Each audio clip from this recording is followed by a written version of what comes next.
98-year-old former President Jimmy Carter is spending his final days at his home in Plains, Georgia, after entering hospice care. Now, in 2019, he came to Nashville to build 21 homes with Habitat for Humanity. His dedication to the cause was visible as the former president ignored a black eye and stitches he suffered in a fall and continued working. And News 2's Miranda Whittington has more on his last visit here as community members reflect.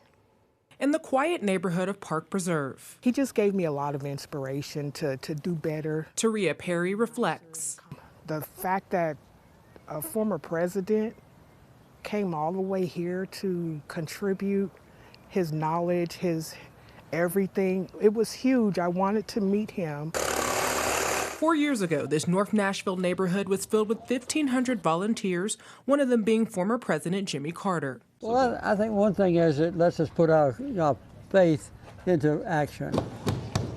In 2019, Nashville was the home to the 36 Jimmy and Rosalind Carter Work Project through Habitat for Humanity. Had to go to the hospital, and they took 14 stitches in my forehead, and my eye is black, as you notice. A fall didn't stop Carter or his wife from helping to build 21 homes in this neighborhood Perry now walks through. Everybody deserves the piece of American dream, to be a homeowner, to be productive. You don't have to be living in Washington, D.C. to be powerful. Sherry Stinson was the project lead for the Carter's Work Project, seeing the former president's passion for this work up close. He's been willing to show up, even with a bruised head and a black eye, and he came to work in the next day. And I just think, if you really want to make a change in the world and you really say you want the world to be a little bit better, look at their lives as an example. An example Perry is able to see every day she walks through this neighborhood. Guess what? There's a lot of